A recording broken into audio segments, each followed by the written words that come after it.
So where's the button for? I mean, that's not a button, is it? Is that a fuck? What the fuck? Oh my god! So you've just started using Pro Tools, and yeah, don't worry, I understand. I'm going to explain 10 really important buttons when you're just starting out, and they're ones you're definitely going to want to use. Let's go.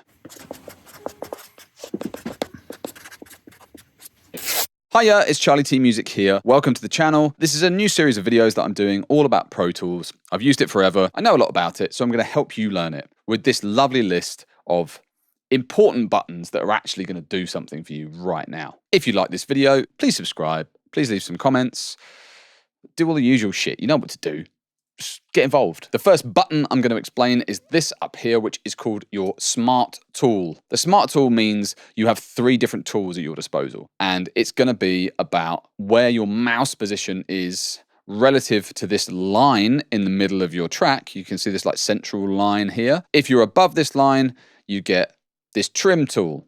If you're below this line, you get this little grabber tool. And if you're in the middle, you get the selector tool. It makes editing really quick. If you haven't got your Smart Tool selected, what you do is you can flick between all of these, or you can click on this little box around it, or you can press escape and keep pressing escape and it will select the Smart Tool. Right, the next one is called keyboard focus. Now, this is probably one of the most irritating buttons that Pro Tools has. If I just show you this, and I said, tell me where keyboard focus is,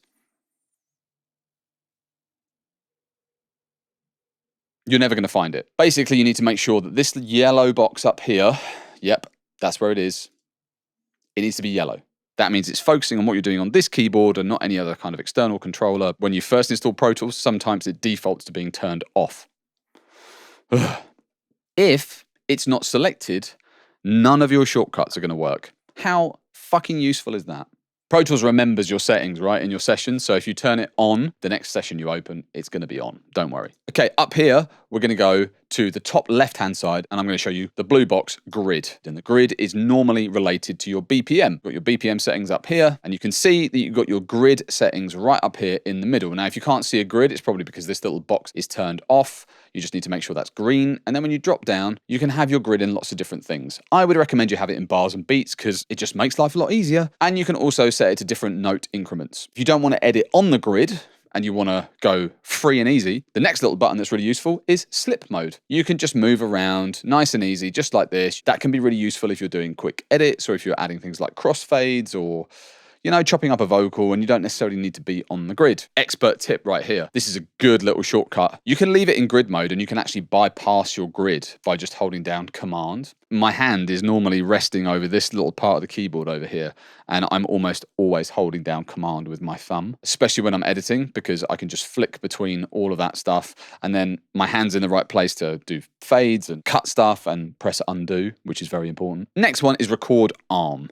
Now, this little button is going to be on every single one of your audio tracks or your instrument tracks, and if you're going to want to record something, you're never going to be able to until you click this button. You can't do this while you're playing back, so you have to stop playback and then press record arm. That means your track is ready to record whatever you've got plugged into it, whether that's your vocal or an instrument, or if you're on an instrument track, it means that you can play your keyboard, your MIDI keyboard, job done. Now, if you're going to draw MIDI in, you don't need to press record arm, so don't worry about that. Now, there's also a little I, which is called input monitoring. Then you've got mute. Mute just silences a track instantly. Then right next to it, you've got solo. Solo will just solo your track and mute everything else. Be careful with this one because this one's a trap. I'm paraphrasing from someone, you solo to fix, you don't solo to mix, okay? You want to be in context as much as possible, but soloing is really useful if you're trying to find something or fix something, but don't stay soloed for too long. Then you got Loop Playback. This button you're never going to fucking find because it's hidden up here.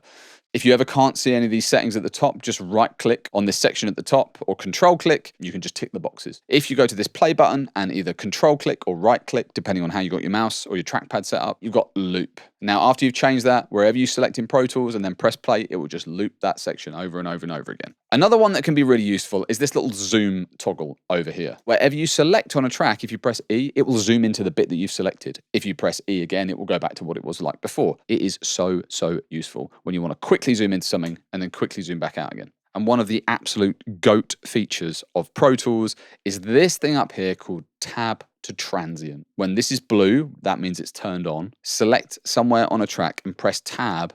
It's going to move the playhead to the very, very start of the next sound that it detects. So if you're chopping up stuff on the grid, or if you're trying to chop stuff to the grid, or you're trying to quantize things, you can press tab and it will just jump to the first available transient that it finds. It is one of the most useful tools that Pro Tools has. So use tab to transient, make sure that's always on. It is a game changer. Boom, there you go. There are 10 buttons that actually matter in Pro Tools when you're first starting out.